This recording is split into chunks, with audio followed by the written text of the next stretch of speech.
Aqui quem fala é o Israel e eu gostaria de continuar a dividir com você algo que eu iniciei, uma reflexão que eu iniciei a compartilhar com você na semana passada, cujo tema é Seja Feliz. Naquela ocasião, eu reparti uma atitude necessária a uma vida de contentamento. E hoje eu gostaria de compartilhar ainda outra atitude necessária a uma vida feliz, a uma vida biblicamente feliz. O nosso texto base se encontra no capítulo 1 do livro de Salmos. Nós vamos ler os versos 1 e verso 2. Nós já trabalhamos o verso 1, mas eu vou ler novamente e sigo para o verso 2, que é onde nós vamos encontrar essa segunda atitude. O verso 1 diz: Bem-aventurado o homem que não anda no conselho dos ímpios, não se detém no caminho dos pecadores, nem se assenta na roda dos escarnecedores. O verso 2 diz: Antes, o seu prazer está na lei do Senhor, e na sua lei medita de dia e de noite. O texto é muito claro. Se no verso 1 o autor nos diz o que evitar, aqui ele nos aponta o caminho sobre o que fazer. E o que fazer? Ele nos diz, ele nos responde: apegue-se à palavra de Deus. Apegue-se à lei de Deus. O autor fala de alguém cujo prazer encontra-se nessa lei e cuja mente é povoada por essa verdade. Para nós que lemos o texto hoje, esse verso, o verso de número 2 do capítulo 1 de Salmos, é um lembrete, é um recado que nos lembra que a receita a uma vida feliz continua repousando na palavra de Deus, continua repousando em uma vida de exposição constante a essa verdade.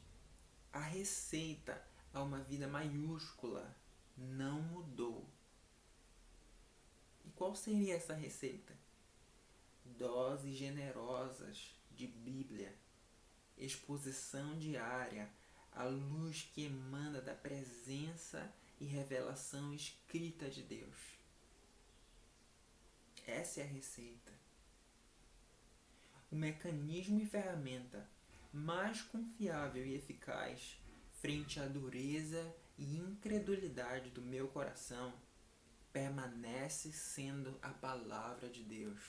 O texto em Jeremias, capítulo 23, verso 29,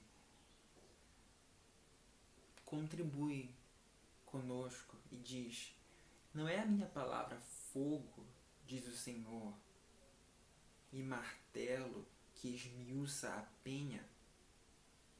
Olha só, o texto falando da palavra como uma ferramenta capaz de arruinar toda a indisposição, toda a dureza do coração do homem, do meu coração.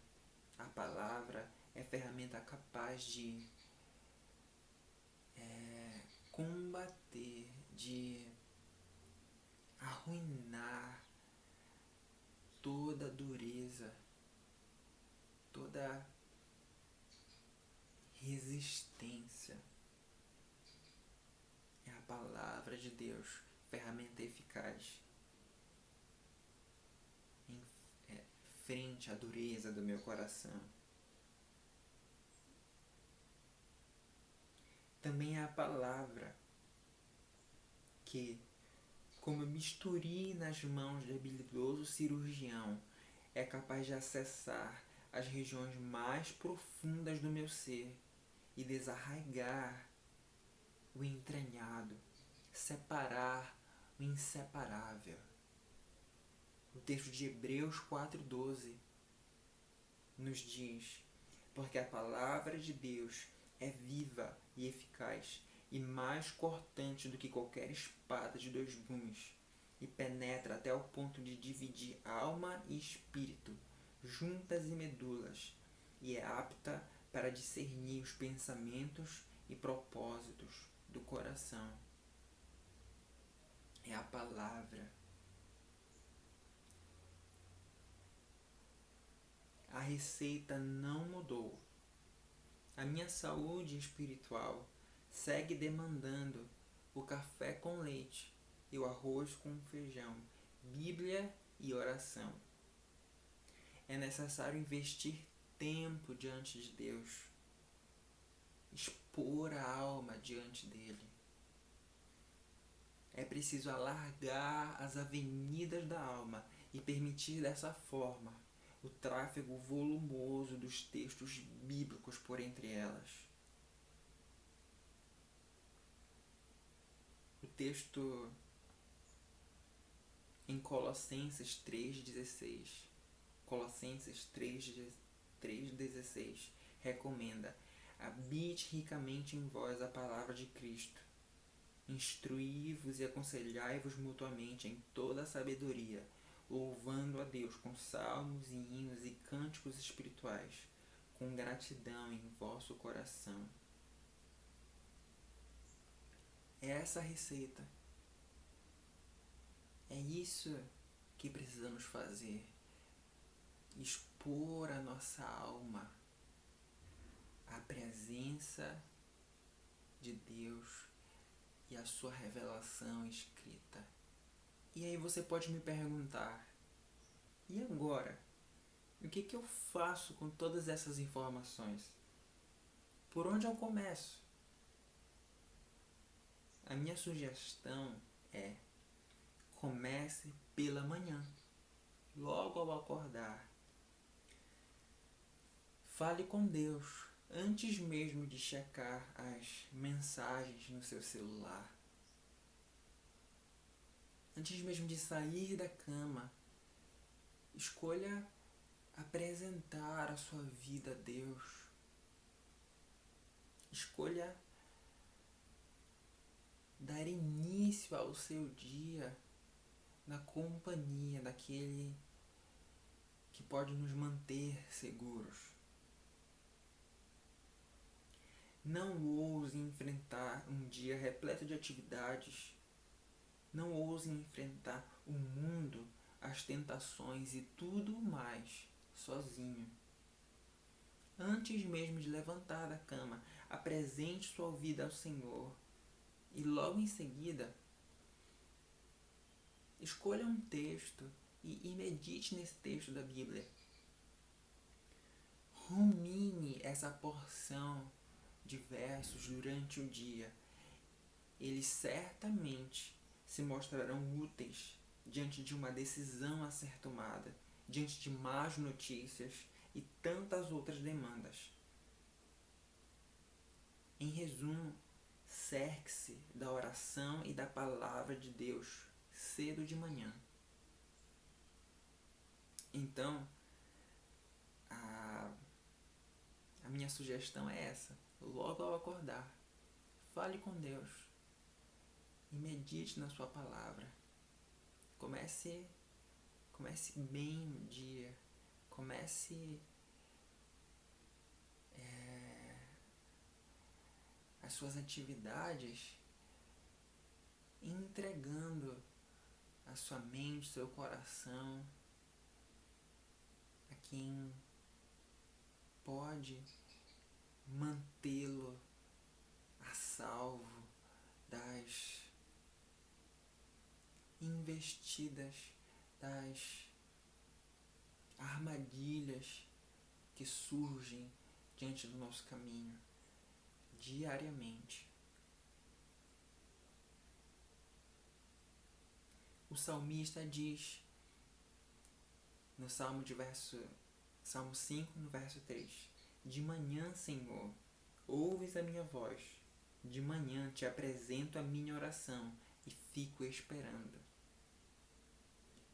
Daniel também nos ensina a buscar a Deus logo pela manhã. Daniel 6,10 diz: Daniel, pois, quando soube que a escritura estava assinada, entrou em sua casa e em cima no seu quarto, onde havia janelas abertas do lado de Jerusalém, 3 vezes por dia se punha de joelhos e orava, e dava graças diante do seu Deus, como costumava fazer. O texto diz pra gente que 3 vezes por dia Daniel ele orava. O que dá a entender é que pela manhã, pela tarde e pela noite ele fazia isso. Então, esses aqui foram alguns exemplos de pessoas que inauguravam o seu dia na companhia do Senhor. E o meu encorajamento é para que você também faça isso. Para que você e eu, a gente passe a nutrir, a exercitar esse bom hábito. E, como diz a canção, que primeiro pensamento pela manhã seja chamando o teu nome, Jesus. Que seja assim comigo, que seja assim com você. Seja Jesus o primeiro pensamento, a primeira palavra dos nossos lábios pela manhã. E que esse nome bendito permaneça em nossas bocas, na nossa mente, no nosso coração, durante o dia inteiro. Que o nosso dia inteiro, que as nossas atividades, que o nosso descansar, que seja tudo envolto, embebido pela companhia, pela presença, pela certeza da companhia de Jesus. Que Deus nos abençoe e que eu e você possamos, a partir dessa atitude, viver uma vida feliz. Deus abençoe.